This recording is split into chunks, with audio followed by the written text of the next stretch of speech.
Hey my good friends, Sam Haymart for Test Driven TV. Just a few years ago I was right here in this very same spot test driving the last generation Subaru Crosstrek, out here taking a nice trail drive to see how it really works in the wild. Well, for 2018 it's completely redesigned from the ground up, inside and out, so I'm going to show it to you. I'm going to take you for a ride and tell you what I really think.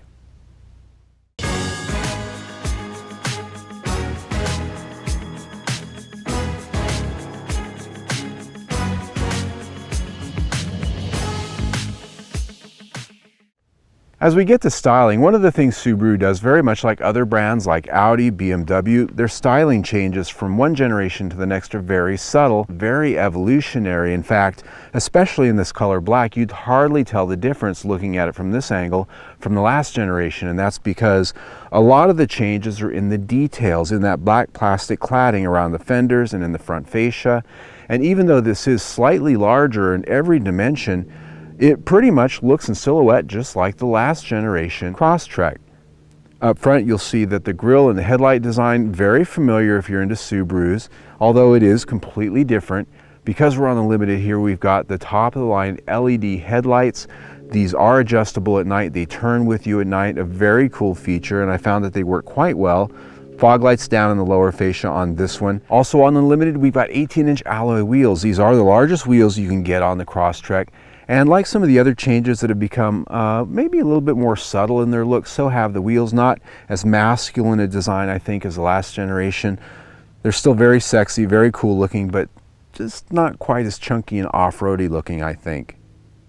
Coming down the side here, I'll point out that the wheelbase is now 1.2 inches longer, but the length only fractionally longer, the width fractionally wider, and the height fractionally higher. Less than an inch in all cases. So we've got a vehicle that's virtually the same size as before, but those wheels have been pushed out toward the corners just a little bit, which would give it a slightly more athletic stance. But as we look at the black plastic cladding here, they've actually made it a little bit more subtle in its shape and design, so not quite as muscular looking as before when it comes to the details like that. The roof silhouette, almost identical as the last generation, if not identical. Standard on the roof, of course, still remains the roof racks. It's when you get back here to this three-quarter view that things look completely different. Now the taillights are wide and they're stretched and they have a nice horizontal look. A lot more red there when you hit the brakes, so you're going to be seeing a little bit more than the old square taillights. And we've got a built-in spoiler back there. It's all very handsome the way it's put together. The lower fascia, you'll note, we don't have big exhaust tips or anything like that, and that's actually a benefit out here. If you're actually using it off-road, you don't have anything to back into and scrape off or do things like that. So overall, we've got a Crosstrek that looks like a Crosstrek, if not just slightly more subtle than before. The cabin of the Crosstrek is going to be very familiar if you've been behind the wheel of a Subaru before, because the design here is very evolutionary, just like the exterior. Because we're here on the Limited, a lot of nice materials. We've got leather seats, these are heated seats, and there's orange stitching in here, which is a nice accent, really brightens it up. Makes what's normally sort of an austere black interior a little bit brighter, I'd say.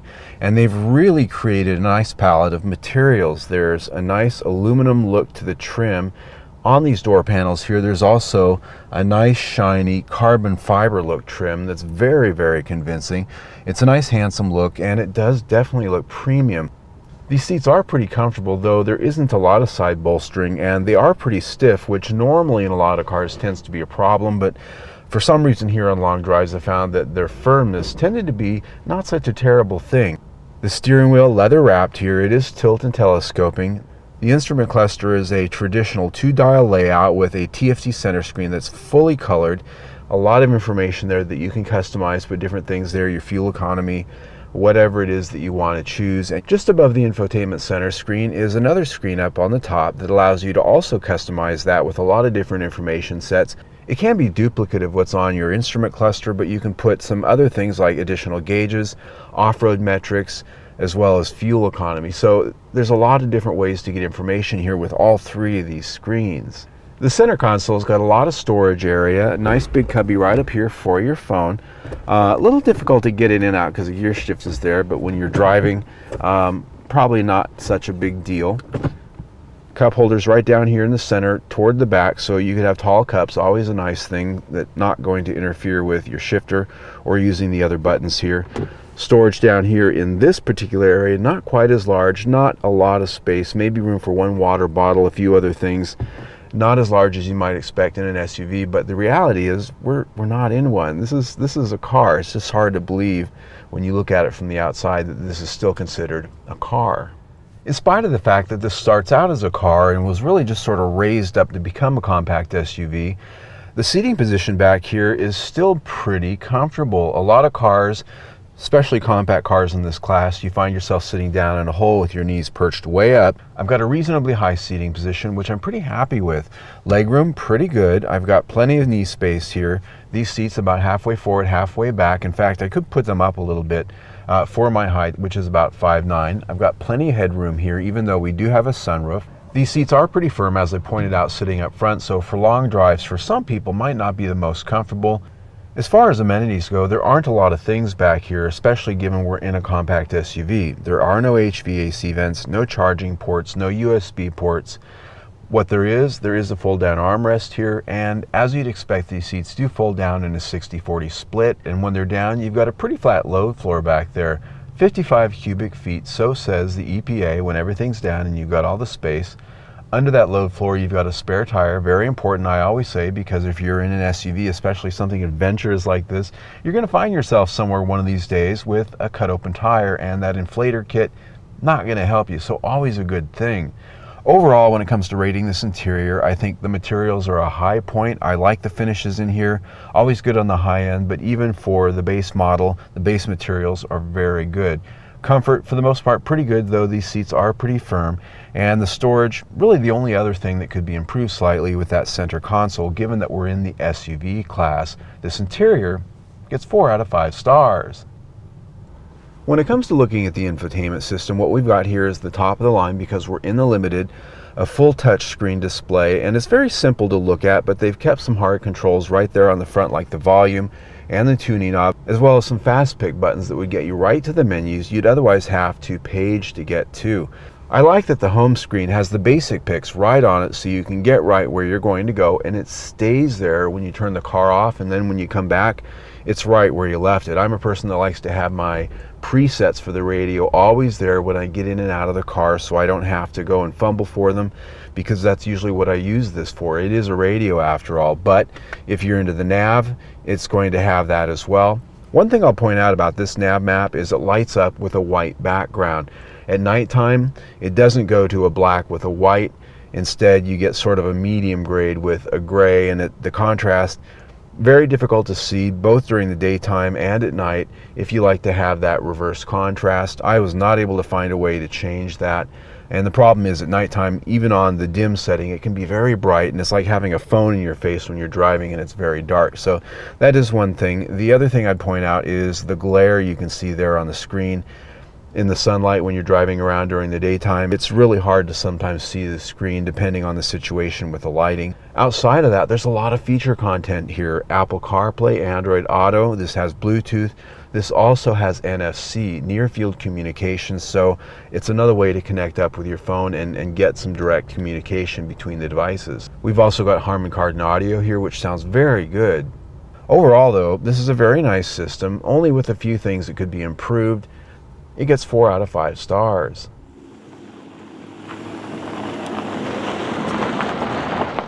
Normally I start these test drives out with powertrain, driving in the street, driving in the city, but this is a Subaru Crosstrek, so we're going to start the test drive out here on the trail and do it a little bit backwards for a change. So here we go. Now where we're at, this is my favorite little trail out here in the desert. Not heavy duty off-roading, but it's a great way to bring a vehicle like this out here to see how well it maneuvers, see how well it rides over the bumps and rough stuff that you might encounter if you're going hiking out in the nature, or if you're going camping, or just out for a fun drive someplace.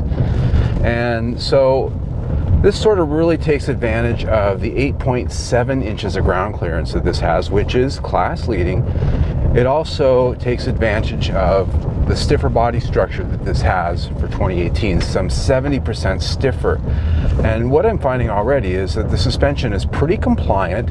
It doesn't beat you to death, even with these 18-inch wheels.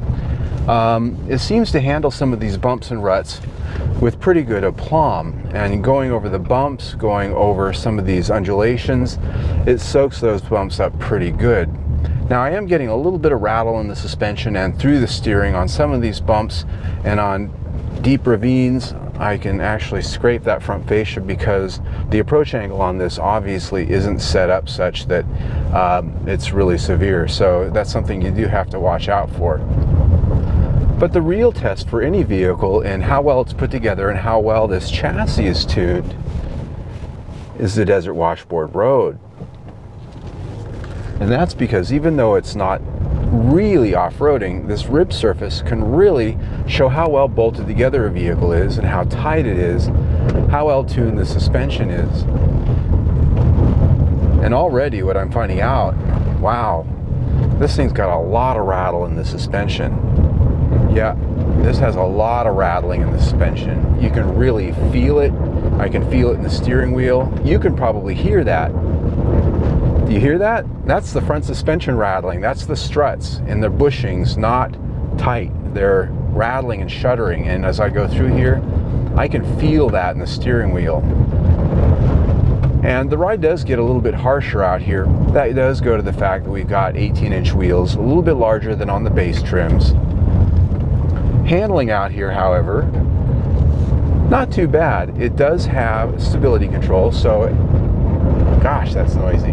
As you go around these corners on the gravel and you start to slide a little bit, it catches it pretty fast. It won't let you completely get out of control unless you just really go crazy, and even the computer can't overcome the law of physics at times. But once you get moving, this thing's actually quite a bit of fun to throw around these curves out here. Just turn the radio up. Now I admit, all that off-road imagery and watching me drive this on bumpy roads is a lot sexier than driving around suburbia, but the reality is 99% of the people that buy this thing are never going to go out there. So how does it drive in your neighborhood? Well, actually, just like any other car, this is a car. It's just lifted up a little bit. So what you've got here is a vehicle that, while it does have a little bit more of a higher center of gravity, drives very much like the Subaru Impreza. The suspension, a little bit softer than last year's generation. One thing I will point out is that this chassis, all new chassis, feels a little bit more disconnected, not quite as tight as the old chassis used to be, let alone what we just discovered there, out there on the road with its roughness and the looseness and rattling in the suspension over bumps. Over speed bumps and over those speed humps you get in some neighborhoods where they have the traffic calming, I have found that even there, these front struts can be a little bit noisy going over those bumps. So all in, I gotta tell you, I am a little bit disappointed with this chassis. Around town, most people will probably never notice those faults, but you dare use it the way they advertise it to go out and adventure with it. Well, I'm let down. Chassis gets 3 out of 5 stars. Under the hood of the Crosstrek is the latest version of Subaru's 2-liter Boxer 4-cylinder engine, a very iconic engine for this brand. Here, now rated at 152 horsepower and 145 pound-feet of torque, and that is by way of a few revisions, namely direct fuel injection. It's available with a 6-speed manual transmission, and here in this particular vehicle, the continuously variable automatic, or CVT. Symmetrical all-wheel drive is always standard on a Subaru, and here with the CVT, it's rated by the EPA at 27 mpg city, 33 mpg highway, and 29 mpg combined. So the question I always ask is, how does it go? I'm pulling out onto a freeway in front of traffic. That's how it's going. And 60. Okay, so power here I'd call adequate. This isn't a sports car, and this amount of power that this has is adequate. It's class average for the compact vehicle class. Now, the compact SUV class, in some cases, it's actually a little bit better. The CVT here, pretty typical of a CVT. It feels like one, the engine sounds like one, And it does have paddle shifters here that don't really do a lot for you. I don't find that they actually function very well. So I haven't played with them very much because they're toys, and that's really all they are. They're marketing boob bait for the bubbas, so that if you're trying to convince a spouse or a partner that the CVT is okay because there's paddle shifters and you can still shift manually when you want, they're toys for that and for no other purpose. They don't really give you any true shifts. They just give you the sensation and the sound of it once in a while when the computer will allow them to operate. So not super impressed with them. The other thing I'm not super impressed with is this engine is pretty noisy. It is pretty gravelly, a lot more than the previous generation, and a lot of that is due to the addition of direct injection. It's particularly rough on startup when it's cold. I mean, it's almost diesel engine rough. I will point out a good spot here is that the fuel economy 29 mpg, as promised, that's what was delivered. Powertrain, nonetheless, comes in at 3 out of 5 stars. On the measure of quality, something very important to me, I always go over these cars and I grab the trim and I pull on it and I slam the doors. I look for the way the body panels line up with each other, the trim lines up to see if everything's straight. And like almost every other Subaru I've ever tested, this is very well put together. You've got straight lines, you've got trim that lines up. It doesn't rattle and squeak that much unless you bring it out here to the wild, at which point you do start getting some noises from the interior trims and pieces. But overall, this is well put together, and the door slam with a pretty solid thunk. The one thing I'd point out here is the warranty coverage, not as competitive as some of the other peers out there. Hyundai, Kia both offer much longer warranties, now Volkswagen. And so warranty coverage is part of our scoring, which comes in at 4 out of 5 stars for quality. All right, my friends, wrapping it up for the 2018 Subaru Crosstrek, I gotta tell you, I'm a little bit let down here. The chassis performance out here in the wild, the powertrain performance both here and in town, both disappointing areas for me. Not nearly the level of refinement, the quality, and the solidity I experienced with the last generation Crosstrek. And here at $30,000 and some change, we're fully loaded. That would be a great value in a normal world where we've got great quality, we've got a wonderful interior. Fuel economy is actually pretty good too, but the way it actually behaves when you treat it the way it's meant to be treated out here in the wild, the way Subaru markets it to us, it just doesn't make the cut. I hate to say that, I really do. I'm conflicted about it if I'm honest. But when I put a value on this, I have to be generous at 4 out of 5 stars. When you put that in with everything we've already talked about, we're at 3.5 stars for the review. I'm Sam Haymart for Test Driven TV. I hope you enjoyed the ride. Well, my friends, if you enjoyed the test drive you just saw, I invite you to subscribe to my YouTube channel. Let me say that again so you can hear me. If you enjoyed the test drive you just saw, I invite you to subscribe to my YouTube channel. You can do that by clicking on the big round logo right there, or just see our latest test drive right there on the big square. Either way, stay tuned.